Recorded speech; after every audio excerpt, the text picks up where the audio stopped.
మేడ్చల్ పట్టణంలోని తహసీల్దార్ కార్యాలయం ఆవరణలో వెలసిన శ్రీ గడిమైసమ్మ శ్రావణ మాస బోనాల జాతర కన్నుల పండుగగా జరిగింది. భక్తులు అధిక సంఖ్యలో పాల్గొని అమ్మవారికి నైవేద్యంతో కూడినటువంటి బోనాలను సమర్పించారు.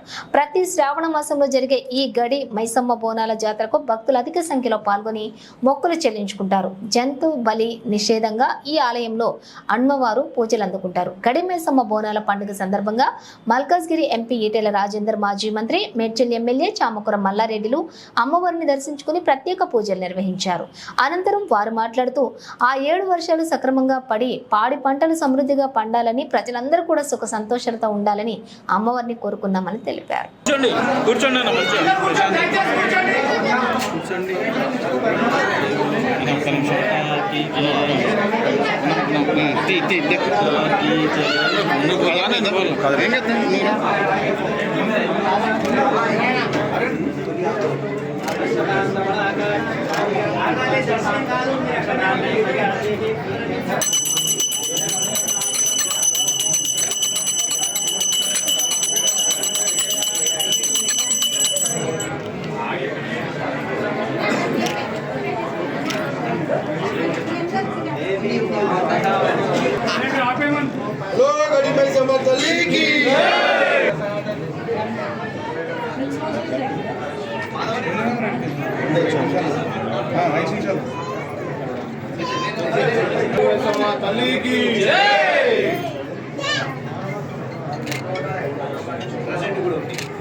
తల్లికి పెద్ద ఎత్తున భక్తులందరూ కూడా బోనాలు తీసుకొని దర్శనం చేసుకొని వాళ్ళ పిల్లలతో సంతోషంగా, ఆనందంగా, ఆరోగ్యంగా అందరూ ఉండాలని కూడా భగవంతుని ఆ తల్లి గడిమైసమ్మ తల్లిని ప్రార్థించుకున్నాం.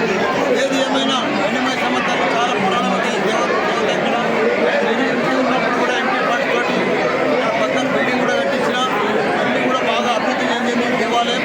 అందరం కూడా ఏది మొత్తం సైతం పిల్లలతోటి అందరూ కూడా మంచిగా ఆనందంగా, ఆరోగ్యంగా అందరూ ఉండాలంటారు. మేడ్చల్ గడిమైసమ్మ తల్లి స్వయంగా వెలిసినటువంటి తల్లి చాలా పవిత్రమైన, శక్తివంతమైనటువంటి దేవాలయం. ఈ ప్రాంత ప్రజానికానికి, మేడ్చల్ ప్రాంత ప్రజానికానికి అమ్మవారికి నృత్యం చెల్లించుకొని అమ్మవారు సమర్పిస్తే ఏ కష్టాలు రావని చెప్పి విశ్వాసం ఇవాళ ఆ బోనాల పండుగ సందర్భంగా ఈ మేడ్చల్ ఆడపిల్లలందరికీ ప్రజానికాలందరికీ కూడా శుభాకాంక్షలు చేస్తాను. మంచి వర్షాలతో పాడి పంటలతో మా ప్రజలంతా చల్లగా బతికి జీవనాన్ని ప్రసాదించాలని చెప్పి అమ్మవారికి మొక్కుతున్నాము. అదేవిధంగా ఇవాళ ప్రజానికమంతా ఈ ప్రాంత ప్రజానికమంతా కూడా ఇక్కడ మౌనం సంప్రదించుకొని మాలాంటి వాళ్ళు కూడా సంపదను ఆశ్రయించేటువంటి దేవాలయ కమిటీ కావచ్చు, ఈ పాలక మండలి అంతా కూడా బ్రహ్మాండమైన అభివృద్ధి ఈ ఆలయాన్ని బ్రహ్మాండంగా అభివృద్ధి చేశారు. రాబోయే కాలంలో మా వంతు సహకారం కూడా ఈ గుడి నిర్మాణాన్ని చెల్లిస్తామని చెప్పి సమర్పిస్తామని చెప్పి చేస్తున్నాం. డికే రామారావు గారి స్వప్నంలో అమ్మవారు 1973 నుండి బోనాల పండుగ శ్రావణ మాసంలో అత్యంత వైభవంగా జరుగుతుంది. ఈ దేవాలయం కేవలం మేడ్చల్ గ్రామమే కాకుండా వివిధ గ్రామాల నుండి కూడా దండోపదండాలుగా వచ్చి అమ్మవారిని దర్శించుకుంటారు. ఇక్కడ అఖండ జ్యోతి విరాధంగా నిలుచున్నది. యావరం చంద్రశేఖర సిద్ధాంతి సలహా ప్రకారం గుడి యొక్క జీర్ణోద్ధరణ జరిగింది.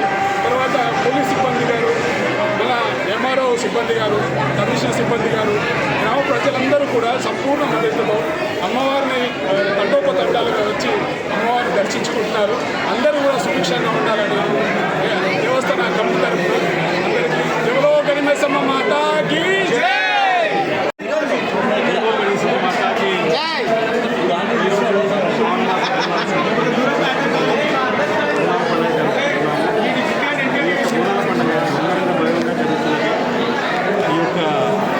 అమ్మవారి కృపతోటి వర్షాలు బాగా పడాలని, పాడి పంటలు బాగా ఉండాలని, ప్రజలందరూ సుభిక్షంగా ఉండాలని, ఆరోగ్యాలతో ఐశ్వర్యాలతో ఉండాలని చెప్పేసి గుడి కమిటీ వాళ్ళు కోరుకుంటున్నారు.